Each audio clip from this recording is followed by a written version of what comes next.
Bonjour à vous tous.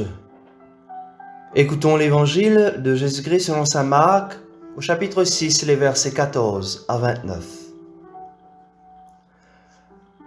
En ce temps-là, comme le nom de Jésus devenait célèbre, le roi Hérode en entendit parler. On disait, c'est Jean, celui qui baptisait. Il est ressuscité d'entre les morts, et voilà pourquoi des miracles se réalisent par lui. Certains disaient, c'est le prophète Élie. D'autres disaient encore, c'est un prophète comme ceux de jadis. Hérode entendait ces propos et disait, celui que j'ai fait décapiter, Jean, le voilà ressuscité.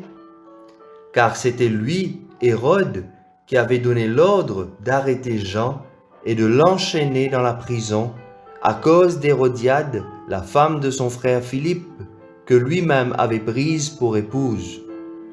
En effet, Jean lui disait, « Tu n'as pas le droit de prendre la femme de ton frère. » Hérodiade en voulait donc à Jean, et elle cherchait à le faire mourir. Mais elle n'y arrivait pas, parce que Hérode avait peur de Jean. Il savait que c'était un homme juste et saint, et il le protégeait. Quand il l'avait entendu, il était très embarrassé. Cependant, il l'écoutait avec plaisir. Or, une occasion favorable se présenta quand, le jour de son anniversaire, Hérode fit un dîner pour ses dignitaires, pour les chefs de l'armée et pour les notables de la Galilée. La fille d'Hérodiade fit son entrée et dansa. Elle plut à Hérode et à ses convives.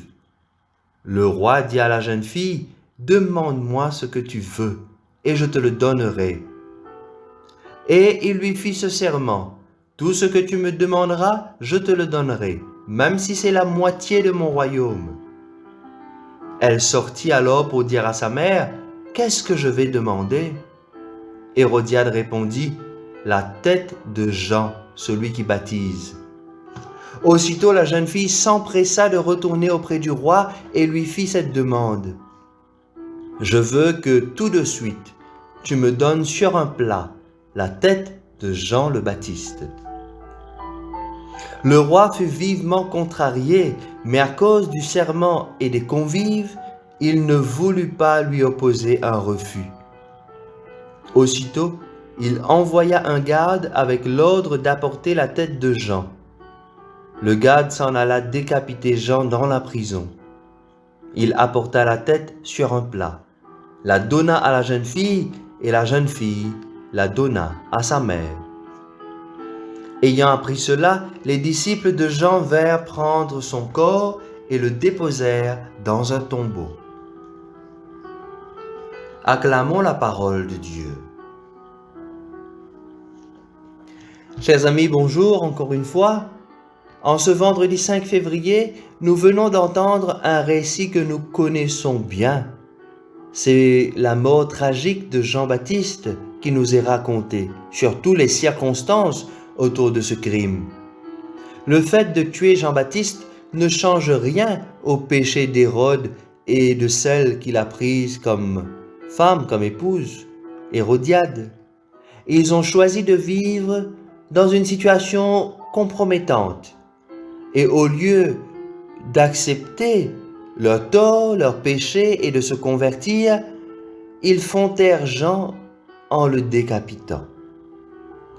Frères et sœurs, cela nous rappelle que parfois nous faisons les mauvais choix dans notre vie et nous imputons la faute ou les conséquences de nos actes aux autres. Dans cette même ligne de pensée, j'aimerais vous lire simplement la première lecture de ce jour, tirée de la lettre aux Hébreux. Ce récit nous dit tout sur la vie que le Seigneur veut que nous menions.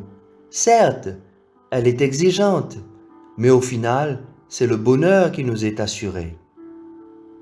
Parfois, à force de chercher la facilité, à se laisser prendre par les petites tentations, nous finissons par tomber dans des engrenages à n'en plus finir.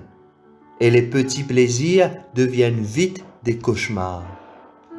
Écoutons cette lecture de la lettre aux Hébreux, tirée du chapitre 13, les versets 1 à 8. C'est la première lecture de ce jour, frères et sœurs.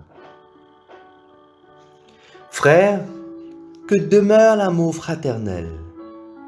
N'oubliez pas l'hospitalité.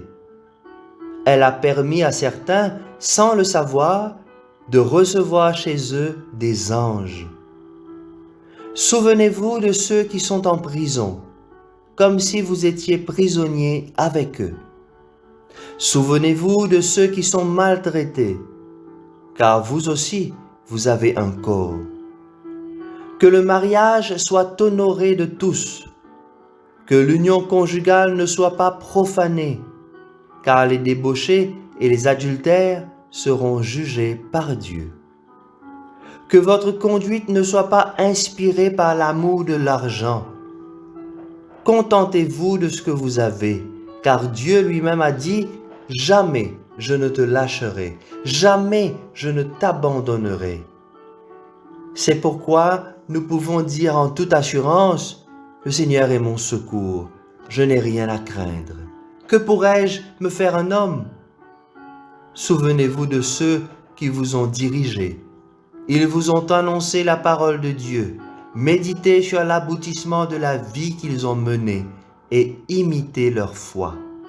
Jésus-Christ, hier et aujourd'hui, est le même. Il l'est pour l'éternité.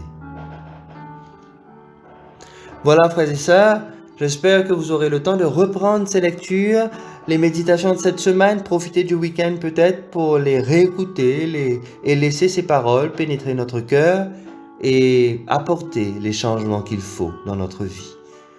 C'est tout ce que je vous souhaite pour ce week-end. Dans l'attente de vous retrouver lundi, je vous souhaite un excellent week-end.